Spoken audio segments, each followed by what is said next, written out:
But Brandon, let's move on into our next topic, and we are staying in the world of March Madness, staying in the world of the tournament, which I believe we're, 3 weeks away from Selection Sunday, I believe? Or the 11th of March. So let me look at my calendar really quick. Sorry for my audio listeners. That would be 3 weeks from yesterday. We have the 25th is one, the 4th is the next, the 11th is after that. So we are under a month away from Selection Sunday. And what we're going to talk about is March Madness, who's going to be this year's Cinderella? And this is a topic that you brought to the table.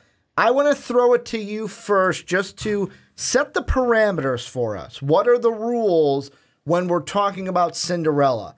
Could it be a team that's from a Power 5? Does it have to be a team that's not from the Power 5? What are you thinking about here when we use the term Cinderella? So when I think of Cinderella, I'm thinking of a team that's not necessarily from your Power 5s. It's not from your Big 10, Big 12, Big East, stuff like that. A team that's that people are looking at or not necessarily looking at, and then they kind of come on the scene and they go, okay, this team's doing some pretty good things. Not from your typical everyday schools that you're hearing about, your Kansas, your Texas, those teams.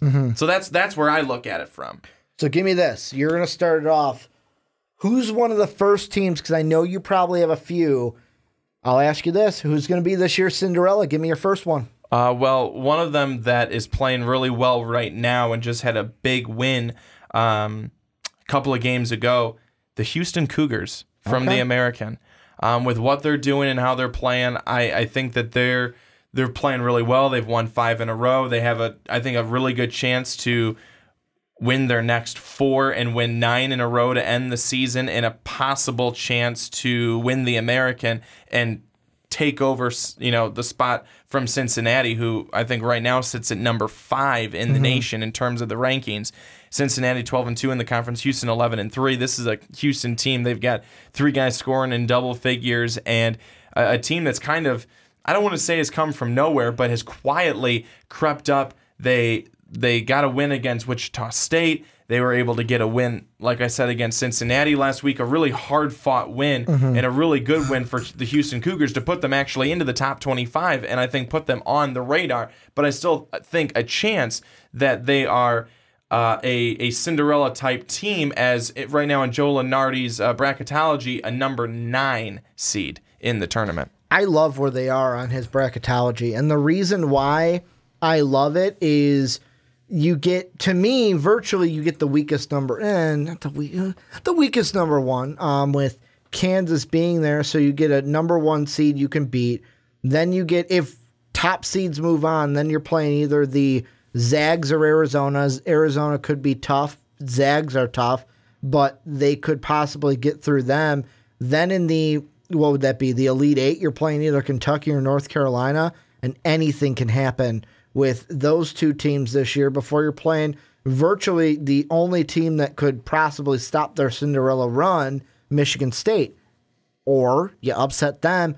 This is probably, if this bracket ends up being true, which Joe Lunardi is pretty spot on when it comes to knowing what the committee is thinking, this could be a good setup for them to maybe make it to the Final Four. I wouldn't put my money on Houston making it to the Final Four, but they could be a team that makes it to the Final Four. I'm going to take your Houston, and I'm going to raise you a Bonnie.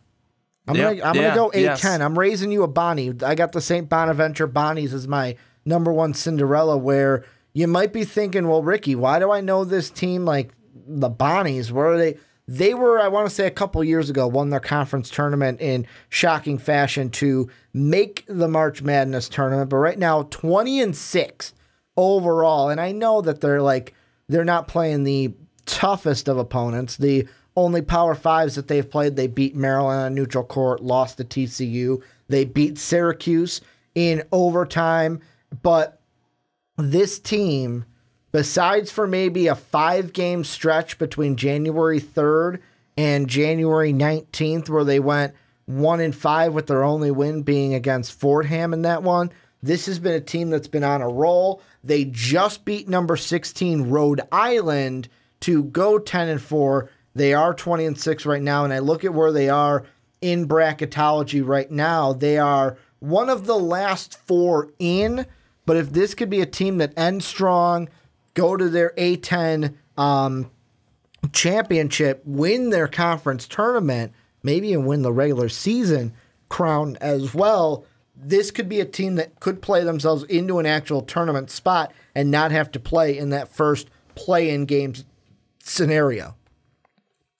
You know, I think that when I looked at St. Bonaventure, that's one of the teams that certainly most people are not looking at, but have had themselves actually a pretty good season this year. And I know, like you said, they're not necessarily playing the toughest of opponents in terms of when you think about what a Big Ten opponent's playing and who a Big Ten opponent's playing and ACC and everything like that. But St. Bonaventure, certainly, they're one of those teams, especially in the spot that they're at, predicted on Joe Lunardi's bracketology, in one of those kind of I don't want to say tricky, but in one of those could be tough type of opponents, especially in the spot that they're at. Well, and the thing that I like about them, let's say they are where Joe Lunardi has them, Baylor is a team that they can beat in their first round game.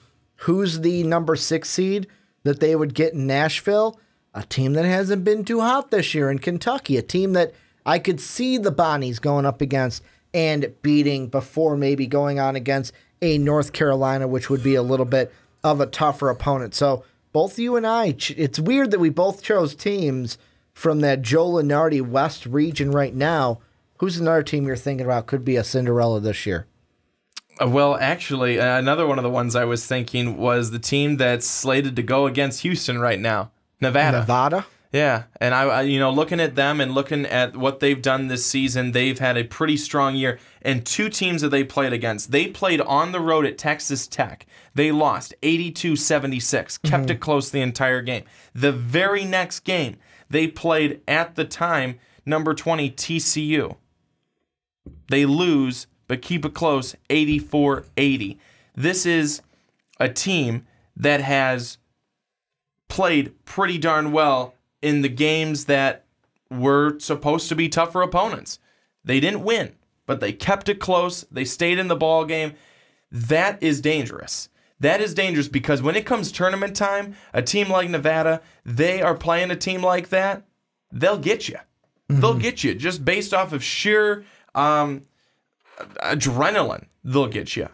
So it's one of those where right now, regular season, they weren't able to do it. Come back and get a team like that in the NCAA tournament, they can sneak up on you. Well, and those 8-9 seeds are always one that is kind of interesting to me because usually they don't beat the number 1 seed. But hey, those 8-9 teams, we know it from calling and trying to guess each time who's going to win these games. But 8-9 is a flip of the coin. Flip the coin, you'll have a better chance of guessing it right than you would guessing it on your own. But also, they could go up against that, again, going up against a weaker number 1 and could top off the Kansas Jayhawks. I'm going to raise you yet again, and this is one that I think you're going to like. You ready for it? Yeah. This is a team that has been to the national tournament twice already. They went 2 years ago. They beat a Big Ten team, then lost to, I want to say, an ACC team. Then they go to the tournament last year. They beat a Big Ten team. Then they lose to a Big East team. I'm going with the Middle Tennessee Blue Raiders. And the reason why I'm going with them is they have been in the tournament twice already, last 2 years. They beat Michigan State 2 years ago, lost to Syracuse. That Syracuse team that, let's be honest, that team was on a roll. We actually, I believe that was the year we got to see that team play in the Sweet 16 at the UC. That was a very, very special team. That was the year that they, I want to say, beat Gonzaga in that Sweet 16 game. Do not hold me to that. I'll have to double check it. But this is a team knows what it's like to be in the tournament. They've been one and done the last 2 years. What's going to happen this year? Could this be the year they crack it to get to that second weekend? And right now, we're basing it off of Joe Lunardi's bracket. Guess who they're matched up against in that first round game in the in, I want to say, the South region? No, in the East region. Oklahoma. Oklahoma, a team that right now is on the, what I like to call, the downcline. They're on the little bit of a downcline right now. Beat that team, then you move on. You're playing either Cincinnati or Ryder. Cincinnati, a tough team, but can you match up? Can you beat them? Then you move on. You're either playing Duke or Missouri if we're going top teams. But however, Winthrop has been here. I want to ask you this. This is off the cuff question. Winthrop's a team right now. Let me get their record down right because I want to put some respect on that name. But you got a team like Winthrop in the Big South, 12-4, 18-9 overall. They are slotted at a 15 playing Duke. Is this going to be the traditional 15 over a 2 that Duke likes to give up every so often? They like to just lose to a 15 just to let you know they can do it. I don't know about that. I think that if Duke is coming to play at its very best the way that it did against Michigan State way back at the beginning of the season when we had the State Farm Championship Classic that you and I saw along with Dave, I don't think that happens to Duke. But if Marvin Bagley is not right with his knee, if they don't have him, if they don't have the depth from the bench, if Grayson Allen is not on his game, watch out. Then yes, Duke could be upset. But right now, my first reaction would be no, Duke's going to be fine. And for those people that are like Ricky, they don't do it every so often. Well, the years that I'm referring to are 2014 when they lost to Mercer. I'm sorry, that was a 14 over a 3. And then Lehigh that had C.J. McCollum, that was a 15 over a 2. And when was that? That was 2 years before that. That was 2012. So my senior year of college, your freshman year of college, Lehigh beats Duke by 5 points. 2 years later, Mercer beats them. However, you want to know something funny? When they lose in the first round to a team like that, when they lost to Lehigh, the next year, go to the regional final. The next year, when they lose to Mercer, just win the national championship over Wisconsin. So usually it works out for Duke. They get angry. Usually it works out for them when they lose to a higher seeded team. Well, higher seeded meaning the higher number. What's another team you're looking at to be a Cinderella? If you got another one there for me. Another one I'm looking at. How about NC State? Okay. How about NC State? You hit me with the Power 5 team, but I'm liking it because now I can give my Power 5 team. I like it. The reason why I was thinking that is because, yes, they're Power 5, but they're not one of the so-talked-about Power 5s. And the reason, because we'd already gone back and forth on a couple of non-Power 5s, so I thought I'd slip a Power 5 in there. But NC State sitting at an 11 in the South. And right now that they would go up against Texas A&M, I could see NC State winning that game. NC State has had one of those seasons where it's been kind of an up and a down. Up and a down. You beat North Carolina, and then you come out and you can't win another couple of games. You lose to Clemson by a lot. You get blown out on the road at Notre Dame. But then you beat Duke, and then you beat Clemson, then you lose to Virginia. You lose to Miami, but then you win against Pitt, North Carolina, Notre Dame again. Then you lose a couple. Then you win a couple. They've been just to let you guys all know, reason why I read that all off, they've been truly up and down. Up and down. Win 3, lose 2. Lose 3, win 3. That's the kind of season that they've had. But they have beat Duke. They have beat Clemson. They have beat North Carolina. This is a team that I think you get them in the tournament, they can be pretty scary, especially at the spot that they'll be at. Because right now, for me, a Texas A&M versus an NC State, I'm not scared by Texas A&M. I'm really not. I'm glad you said NC State because I'm going to take your NC State. You're going to raise me another one. I'm going to raise you again. How about some Cornhuskers? How about some Nebraska? This is a team that you might be sitting there going, Ricky, they're a top 5 team in the Big Ten. Get out of here with Cinderella.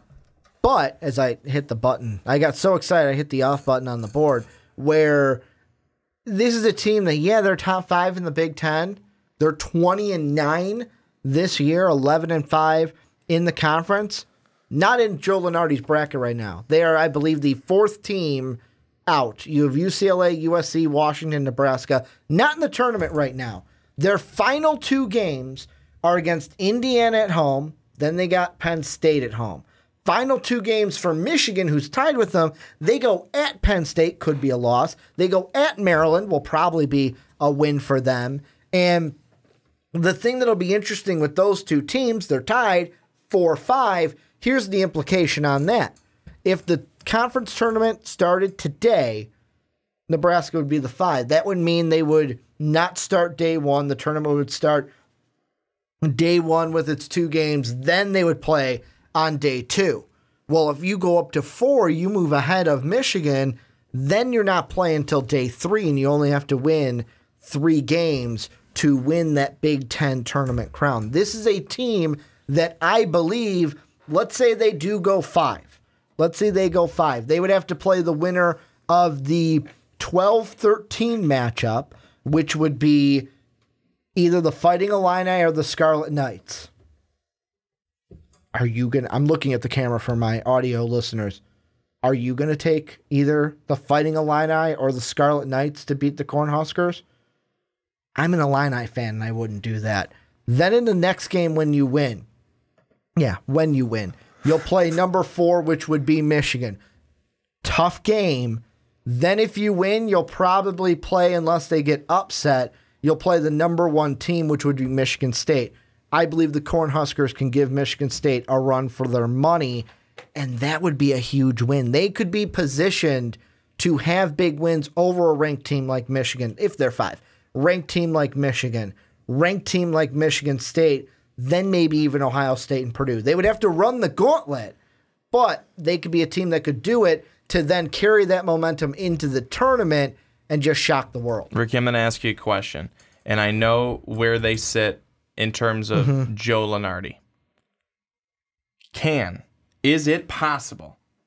Can Penn State make a run? Yes. Run the table? Yes. And get to the tournament and maybe even have a little bit of the magic that Northwestern saw last season? Yes. No, they can't. And the reason why is this is a team that we've seen beat Ohio State. They only lose to they almost shocked the world this past week. They beat last Sunday on the 18th or the 15th. They go ahead and beat Ohio State. What the hell? We're recording the fast break, and Sean's been saying, oh, yeah, Ohio State's a better team this year when we were talking about one of their prospects at the end of our podcast. And I looked and I was like, Penn State beat them? Penn State beat Ohio State? They didn't just beat them. They throttled them. 79-56 throttled them, but that was at home at Penn State. Then you go into Purdue, into West Lafayette, you only lose by 3. That's a quality loss to me. That is a quality loss against a top 10 team. Penn State, they play one against Nebraska, like I said. They also play this upcoming Wednesday a Michigan team. So the day this is posting on YouTube, this team will be playing Michigan at home. They get a win over Michigan, then barring what they do against Nebraska. I'm only going to use the standings as they are right now. Penn State I talked about that Nebraska team being the 5th team. Penn State would be the 6th team. So that means they would have to play the winner of the 11 and 12 game. That would be the winner of Iowa and Minnesota. They're going to beat either one of those 2 teams, I believe. They move on to the next game. Then they play the 3 seed, which right now would be Ohio State. Oh, guess what? They just beat them. Move on to the next game, a possible meeting with Purdue. Oh, wait, guess what? We only lost by 3. I know I can beat you. I know in my head that I can beat you because it was so close. I let you get away that. Basically, I let you get away that last time. Now I'm going to beat you when it counts.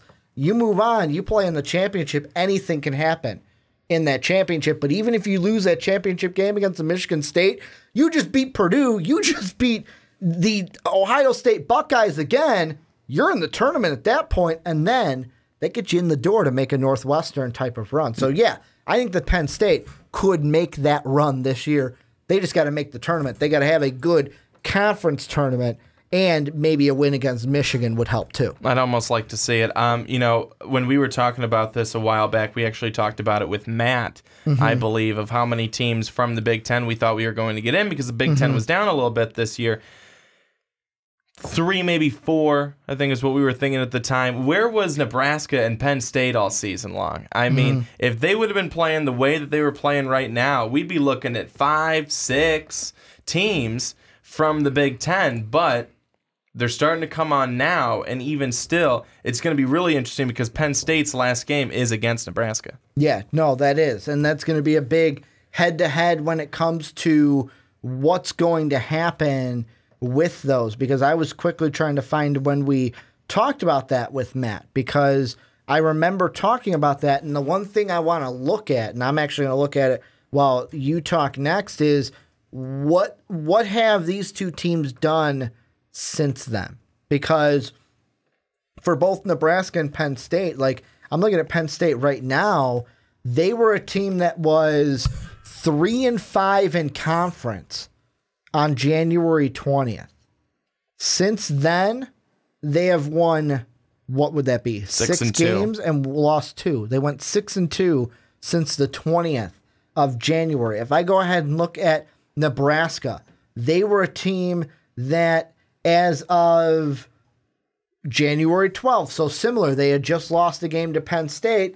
They're 3-3 in the conference, only 12-7 overall. Since then, they have gone, if my math serves me correct, 8-2 in those last ones. They have gone 8-2 with their only losses being to Ohio State and Illinois. But, I mean, Illinois' got to win one sooner or later. They're just not going to win one in the conference tournament. One of the things I look at for Penn State here is in their last bunch of games, they swept Ohio State during the regular season. They beat Ohio State on the road 82-79 when Ohio State was the 13th ranked team. Then they beat Rutgers. Then they lose to Michigan State 76-68 in a close game. Then you beat Iowa, Maryland, Illinois, Ohio State again with a blowout, and then lose just by 3 to Purdue. This Penn State team right now, watch out. If I'm Michigan, I don't want to be playing them right now. If I'm Nebraska, I don't want to be playing them right now. And you're Nebraska at home playing against Penn State. So that's the reason. Again, I know that we started this off kind of saying no, we didn't want to look at the the like Big Ten, ACC stuff like that. I was hoping you'd get into it because I wanted to mention Nebraska something fierce. But we're talking about some of the teams that are very much bubble or even off the bubble right now a little bit in the other way. Penn State really, I think Penn State has a better chance than Nebraska does, even though Nebraska's ahead of them. I think Penn State's been playing better basketball and has a real chance to end the season. If they beat Michigan and they beat Nebraska, to me, Penn State is in. Just for a little reference point, we recorded that Big Ten segment on January 22nd. The Nittany Lions, at the moment we recorded that podcast, were 3-5 after 2 straight losses to Minnesota and Northwestern. They're now 9-7 in the conference. The Cornhuskers, that exact night they played Ohio State and lost, but at the time of recording it, I'm not going to count that because it didn't happen while we were recording it. While recording it, they were 5-3. Now they're 11-5. So, I mean, the exact 2 moments that I used, that was the exact moment we recorded that segment. And it was like, what's wrong with the Big Ten? Yada, yada, yada.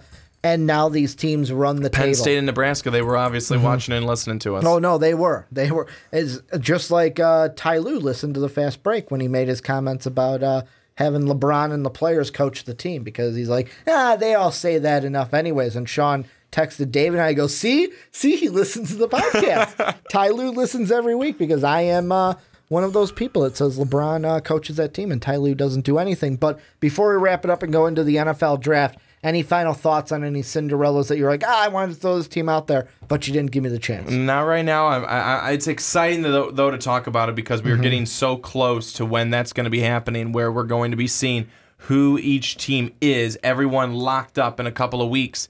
And then we'll be able to talk about, okay, who do we think is going to run the table in the tournament? Well, this is where you guys come in. Let us know what you guys think down below in the comment section. What are some Cinderellas you're looking at? Maybe some teams that we didn't look at. What do you think of our Cinderellas? Let us know what you guys think down below in the comment section.